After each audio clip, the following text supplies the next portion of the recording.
For the last couple of days, we've been staying at a campground with our friends Luna the Badass Van. We don't normally stay at campgrounds, but sometimes it just calls for it.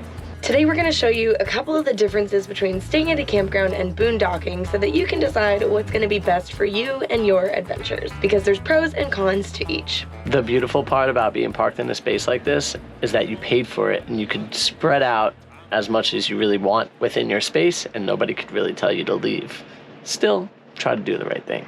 Each plot comes with a picnic table and a fire pit so that you can have an awesome fire with your friends and also enjoy dinner together. It was a little bit cold for us, so we ate inside. We got friends! We got friends! Yes, and Paco's got friends! Joe. Paco's got friends! Joey. Look at Joey, he's just cuddled up. Alright, now it's time for a fire. The campgrounds normally have rules that say that you have to keep your dog on a leash. Ours is pretty well behaved, so he's been kind of chilling around us, but you want to leash him up when you're going to walk around the space. That's all I was about. By the way, this is a normal living situation. Things could get a little messy in your van pretty quick. No, the van is always clean and beautiful. And when it comes to your pups, you always got to scoop the poop, so make sure you bring a bag and toss it in the garbage. There's trash cans located all around the area, so make sure you throw out your garbage, and it's a good time to empty out your van if you have some garbage too. There's also recycling. I guess you just hope that your campsite isn't the one next to the garbage cans or the toilets. I would say normally you get a choice, but in this case, the campground is pretty full, so you might just get stuck with what you get stuck with. The really cool thing about this campground though is when you walk through this area, you get a spectacular view.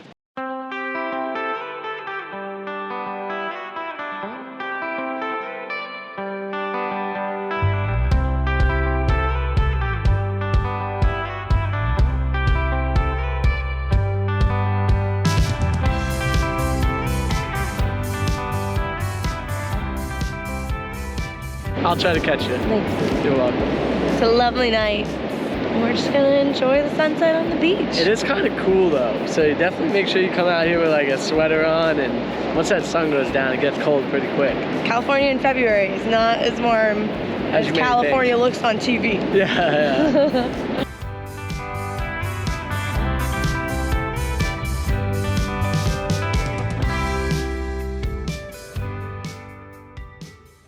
The campground is definitely best when you have a really big rig, because normally they have some type of hookups, or it's just really nice to have a nice flat ground to park on at all times. When you're boondocking, you might not get as big a space, you might not get as level a space, you might not be able to spread out, put your pop-outs out, and it might just be a little bit harder for you to like be in a downtown area if you've got a big rig. So you will hear some generators during the day. A lot of people don't tend to run them the whole day. They only run them when they need them. And then at 10 o'clock, it's quiet time. So all generators got to be off at a specific time. So it makes sleeping mint over here. Which when you're out on BLM, as you guys remember from our last video in the Joshua Tree, it hits every beat. Get it, baby. See? Didn't have to change it. Oh yeah, the dog's coming, the dog's coming. Oh, let me hear a little woo woo. No. The party's just getting started over there. We're gonna head back and make some dinner. We're maybe gonna show back up later for some dancing, but it stays pretty noisy very late because there's not as much common courtesy in specific locations. I actually prefer free camping. Obviously it's free. It's more primitive too. Like you're camping on dirt. It's not as developed. It just feels more like you're connected with nature. California, I was talking about this earlier, like I think the homelessness population here is a sign of the collapse of society. The popularity of van life and fifth wheeling and RVs like has like closed a lot of places down. Like a lot of the campsites in the national forests around here have been closed and they're not even on iOverlander anymore. If you're like me, I'm a light sleeper. I don't do that well stealth camping because cars driving by. Like we pay $25 a night here. It's incredible. Like we are, I don't know, there's eucalyptus grove and sand dunes and then the ocean. Like in Southern California, there's like beach camping where the ocean is here, a parking lot is here, and the 5 is here. So you basically park next to everybody and you open your doors and there's a vehicle right next to you. So, and that was like, God, I want to say anywhere between 50 and 70 a night. So we didn't stay at any of those because partially just because of the freeway noise. This is a good tip that we found. The county of San Luis Obispo has like 3 or 4 campsites in the county that are beautiful. We stayed up at Lopez Lake for a couple nights. With electric and water, I think it was 40 bucks a night. Malibu Creek State Park was like 44 a night just for like this. It was very expensive. And then I've looked up north like in Aptos and Big Sur and Santa Cruz. It's all like 35 a night up there. I mean, based on the fact that like they're cracking down on street parking in a lot of these towns. For example, like we haven't been to Aptos in our van. There might be somewhere to street park. If we get there and there's not good street parking and we don't have a campsite reserved, I'd rather just have the peace of mind, like we're going there, we have a campsite, we can do research on free camping for next time. You know what I mean? So. Now all these spots had to be booked. Oh, maybe we'll wait till there's not a generator. Each and every one of these campsites had to be booked in advance, and a lot of campgrounds fill up really fast, especially on weekends, holiday weekends, in summer, prime time, things like that.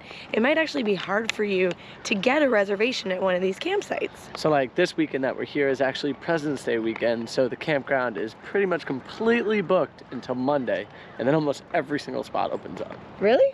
Yeah. That's what Forrest was saying? Yeah, I think so. Yeah. So if you're somebody who wants to stay at campgrounds, you might have to plan ahead a fair bit. Know where you're going, know when you want to be in which area. For us, with boondocking, we don't really need to have a reservation. We just kind of show up and we could find a spot for the most part. We don't really plan ahead too much. We just kind of go where the wind takes us, where the feeling takes us. Whereas if you want to do more campground parking, you definitely have to be planned. We don't mind doing street camping. A lot of people can't stand the noise from the street camping, but we don't mind. So it makes it a little bit easier for us to get from point A to point B and not have to book a campground. One thing I personally love about this campground. Today's adventure is sponsored by the Ridge Wallet. Carry up to 12 cards and a stack of cash with this RFID blocking wallet that is guaranteed for life. Plus, it's got a super sleek design. I downsized to what I thought was a minimalist wallet many years ago, but look how much smaller the Ridge is. Even though Frank's wallet looks pretty cool with this sticker on the front, the leather is literally falling apart, like a third of the size. Right now, get 15% off until March 18th to celebrate Ridge's anniversary. Otherwise, use code FNA VANLIFE to get 10% off always. Streamline how you carry cash and cards with the Ridge Wallet. One thing I personally love about this campground is the wide open spaces. Nobody's on top of each other, and it just makes for like a really nice feeling and a good setting. I hate the places that like you're right on top of each other and you're paying a ton of money to like legit be like on top of the next person. It's not fun. The other great thing about this particular campsite is there's so many trees and fauna, and we're right next to the beach, which is amazing. Not all campgrounds are like that, and not all boondocking spots are like that either.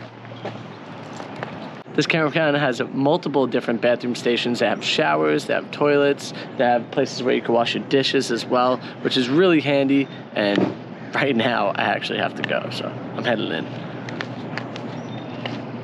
Every $1 gets you 4 minutes of showering, so $2 is an 8-minute shower, which is pretty reasonable. They're not the kind of facilities that you want to luxuriate in, so it might be kind of like a quick wash. But they are pretty clean, if not a little bit old and utilitarian. I feel 5 pounds lighter. Ew. I'll give the bathroom about a 6 out of 10. It's very clean in there, but there's no soap, so I'm gonna have to wash my hands at my van. Normally there's hours where you can pick up your firewood. So between 4 and 6 is normally the time where you can pick up firewood, but it's nice because you don't have to leave the park. The catch-22 is that the firewood here in the campground is usually at least double more expensive than it would be just like 5 minutes outside of the campground. So convenience versus cost on that one. You can always look at the fact that you are actually helping out the campground on upkeep and dump and all those great things that you have here where you wouldn't have somewhere else. This particular campground is $25 per night, and you can have an extra vehicle on your space for only $5 extra per night. So if your friends are big campers and they're gonna have the spot already, all you have to pay is $5. But if you're both big campers, you could just split the cost between the two. Campgrounds and RV parks are kind of like the subdivisions of the nomadic community. They're safe, they're family friendly, everybody's kind of agreed on the same rules of operating. So it's a good place for families and seniors. Maybe not so much for folks like us. I wouldn't be this paranoid if I didn't actually have to save a dog, our last beautiful Frankie from a raccoon. But also working for the national parks, we do recognize that these predators are out there and we have these little doggies. That's why we keep them really close to us. But that's the biggest con. We went to our all favorite boondocking spots. They were totally different. We were heartbroken at this one place in Tucson. Loved it. Was perfect with different people that came by, and we caravanned, and we went there this year and it was just filled kind of like with garbage and stuff like that, which is so heartbreaking to me and infuriating that some of our favorite boondocking places have been ruined by really like selfish, self-centered people. It ruins it for everybody. We started going to more campsites, and we also do harvest host, just did a plug, and we prefer not to pay anything over $35. That's why this campsite here is so perfect. $25 and only $5 extra for an extra car. It's pretty awesome, right, Alex? Mm-hmm, Isn't it pretty awesome? Yeah. And it's far apart place. The campsites are far apart. With the mobility of van life, you can really choose what you want to do and where you want to stay. And there are thrifty ways to do it. There are free ways to do it.